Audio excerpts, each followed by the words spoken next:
Shout out to Liberty, Freedom, Outdoors, and more. This is your host, coming all the way from southern Tennessee. My name's Chris, ladies and gentlemen.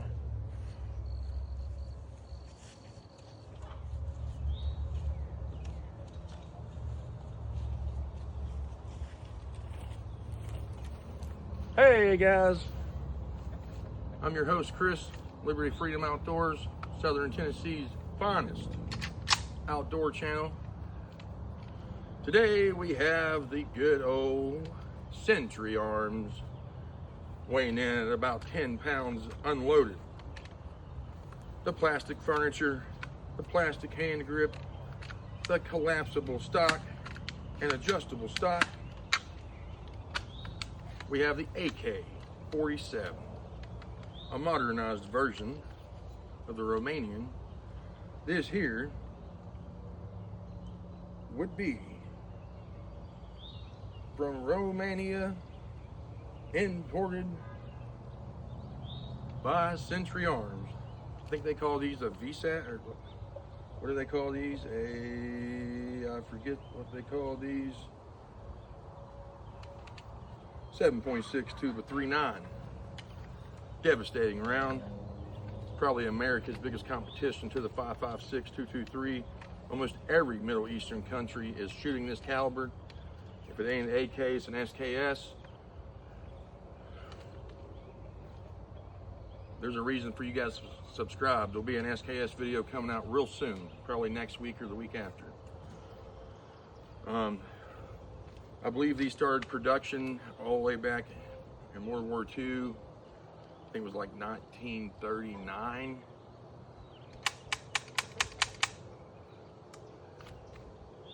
And transformed into what we now know as the AK-47. Again, it's a lethal round. Let's see if I can find one. If I got one in my pocket here for you. Yeah, I got some good Yugo milsurp ammo. This stuff was made in the late 80s, early 90s. It's Yugo ammo.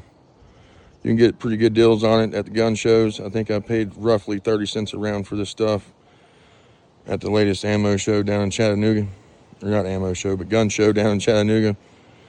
It was actually a Civil War type era, and there were some modern guys there with some modern stuff. They ended up buying his whole table out. You see that's got the Burden primers in it also. I don't see any lacquer on it, but it looks like it has been annealed. Usually the Yugo stuff's pretty good stuff. You can usually find them in tin cans or just in bulk online. I mean, roughly online right now, it's still 50, 60 cents a round, but this is some of the cheapest stuff you can get for 7.6 tuba 3.9 brass. So you can reload this if you can get that primer out, which ain't too hard to do. You get the primer out, and then usually you redo the not the flash hole, but the primer hole. Usually you can load your boxer primers in it, no problem. Anyways, guys, I got a can of nasty old Dr. Thunders at Walmart sells. I just can't stand that stuff. It's got to be worse than Dr. Pepper for your teeth. And then to the right of that, or underneath of that, we have some nasty old applesauce. Can't stand it. Would never feed it to a baby if I had to. And to the right, we have some not mixed veggies. I think it's some rice and chicken soup. Disgusting. I don't know why they're feeding our kids this stuff nowadays, but all that came from Walmart, and we're getting ready to shoot every bit of it. So I got about 10 rounds of Yugoslavian 7.62 by 3.9 brass case rounds loaded up. This is a real good gun. Yes, it has a Midwest Industries scope mount on it. You guys have never seen these before. Some of your AKs don't have this little lug on the side piece. It's part of the stamped receiver. It's built on there. It comes like that. Let's see if I remember how to take this off. Pull back on that, and it slides right off. I don't know if you guys can see that. Looks like a Spam can opener, as some people call it. Not all of them have that on there. If it's not on there, you got to drill out the receiver, and you got to put it on there yourself. But other than that, you can get a scope base for your cover, dust cover. I wouldn't recommend that because that moves around a lot. This is probably the sturdiest way to put a red dot or a scope on this AK-47 to make it a little bit more modernized. Today, I'm just going to do open sights and see what happens. Oh, and how this goes back on there. It's literally just spring loaded. The lever there. You get it to go on there like so. Slide it on there where it goes. And then you pull this lever there. It's got a little Allen head. You can tighten it up to where it needs to be. But it locks on there real good, and then that gives you a 1913 Picatinny rail. You can put a scope on there. It is leaning downward. That's just the way the scope mount works. So it's already got like a 20 MOA. You can see that it's leaning forward. That's the way it's made. All right, let's lock and load. Get the ears on. We'll shoot some.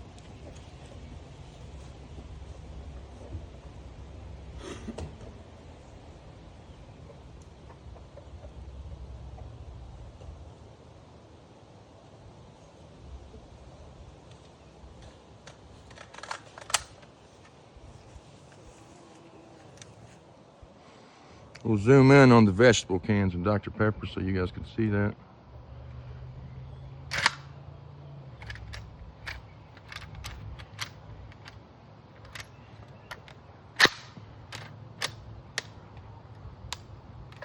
All right, here we go.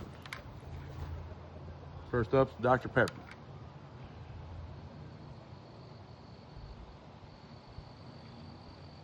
There it goes. Here comes applesauce.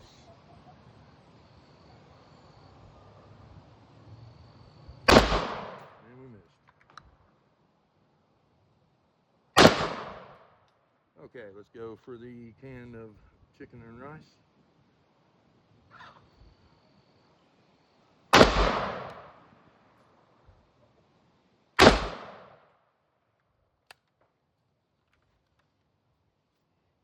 And now the stool plate to the left.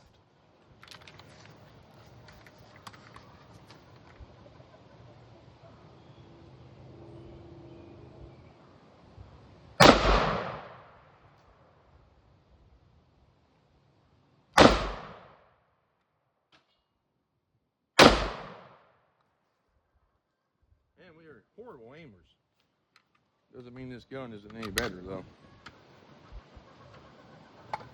It's way better. A little bit of wind out here. There goes the can of nasty old chicken and rice. Let's see if we can get that applesauce.